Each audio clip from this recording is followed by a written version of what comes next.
Yeah. Can't go anywhere without a bus, like, that's what we miss. Waiting for the bus. Should be here in a Tour minute. guide. It's usually here by now, I don't know where it is, but The bus is late. Apologies, I just thought to say a quick hello.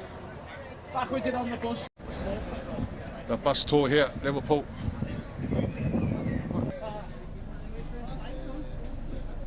So, Beatles tour on the bus. Press like, subscribe to my channel. Beatles tour in a moment soon. Press like. We're gonna go on the bus. Beatles tour bus. So the bus tour, Beatles in Liverpool. Press like. £20 we paid.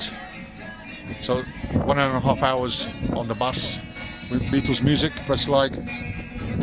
Everybody, good morning. Hi mate, how you doing? I'm okay, mate. Nice one. Good morning to you. Right, sorry it was so late. Apologies. You were on time, I was on time. You were okay there, weren't you? Anyway, so I'm going to be a tour guide. My name's Chris. I should be the one showing you around the beautiful city of Liverpool. Maybe driver's column. He'll be driving us around. I'll be giving you all the information, obviously, all the history and facts as we go. Loads about the Beatles on this tour, I'm sure you're well aware of that. Mainly about the early days in Liverpool. That's what I kind of focus on, you know. I'm going to give you just a little bit of history on Liverpool as well. It is a very interesting city, Liverpool. Which if you're not aware of that already, hopefully you'll agree by the end of this. How are we downstairs? Everyone okay down here? Yeah, very leafy city. So we're going to go through the suburbs later, and there's trees all around. It's lovely, you know. Some of the branches are a little bit intrusive, right? It's exciting. So every now and again, you might have to use your skills, right?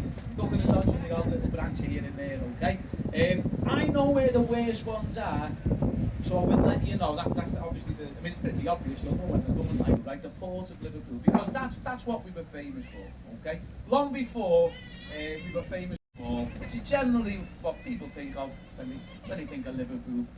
Now, used to be shipping, of course, right? Now, you go back far enough, you go back to like the mid-19th century, and back then, this was the biggest, busiest port in the whole world. Like, we really were. We were the centre of world business. And you might find it hard to believe now, but this was one of the richest cities in the world, you know, because we were pretty much dominating the world trade. You'd have more millionaires living in Liverpool than any city in London by the mid-19th century. We operated the biggest interlinked system of docklands anywhere on the planet, right? So there was over 60 docks in operation in the port of Liverpool, you know, stretching for 7.5 miles along the river Mersey. So pretty impressive. Now we haven't got 60 docks now, you know, we're still a working port, so we still import and export all over the world, you know, still loads of docks in operation, but certainly nothing like 60 because loads of them got filled in, right? They were built for sailing ships, the docks of Liverpool, you know, most of them, built for sailing ships, so obviously steam took over, the ships got much bigger, you know, we couldn't accommodate them. So loads of the docks become obsolete, they got filled in, and when they filled them in, we ended up with all this extra land. So it's hard to picture now, but if you went back a few hundred years, there would be sailing ships all around you right now. This was all docklands. Loads of the waterfront of Liverpool is on reclaimed land, right? So, I mean, you've got that entire area in front of you there, you've got this big shopping area ahead of you, Liverpool one.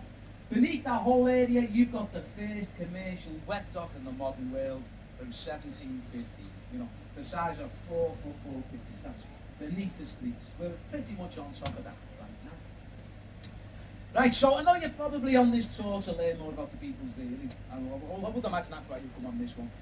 And please coming over to Liverpool from Ireland. Like loads of families in Liverpool, you know, have Irish roots. John, Paul and George certainly did. Paul's mother was Irish. You could talk about them getting their influences from America, which is interesting. That's where you've all the local sailors setting sail in New York, coming back to Liverpool again, of course. And they've done that since they were on sailing ships, you know. They got in the habit of bringing back all the latest American music with them, bringing all the records back to sell to the kids in Liverpool. They ended up with gangs of kids. George Harrison was one of these kids. He would talk about this. Gangs of kids, you know, sat at the quayside, knowing, you know, the local lads on the ships from America would have something to sell. And obviously this had a huge impact, you know, a big influence on them. So they used to play in a club in Liverpool, I'm sure you've heard of, called the Cavern Club. I'm sure you've heard of this place.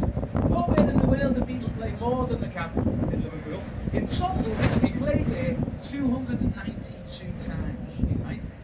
But they played all over Liverpool. This city is full of places where the Beatles performed. So if you were to walk down Slater Street on your left, you find the Jacaranda nightclub. That's a place to do Monday night at the Jacaranda with a plate of Beatles old solstice. Right? I'm not even kidding, that is all they got. Monday nights at the Jacaranda.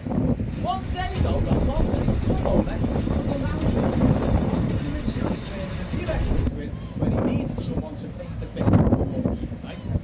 So the Beatles painted the basement walls in the Jacaranda. And when they were down there, John Lennon and his best mate from art school, a fellow called Stuart Sutcliffe, a man who was a massive influence on the Beatles.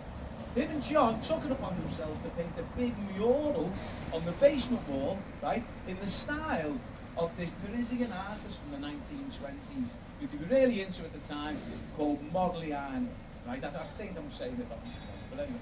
This big mural is still on that basement wall to this day.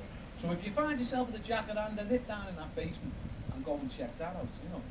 They've had it, you know, restored over the years by local art students and stuff, but it is basically the same mural, you know. Right, well listen, we just entered a very small part of Liverpool's Chinatown. Liverpool's Chinatown was the first Chinatown in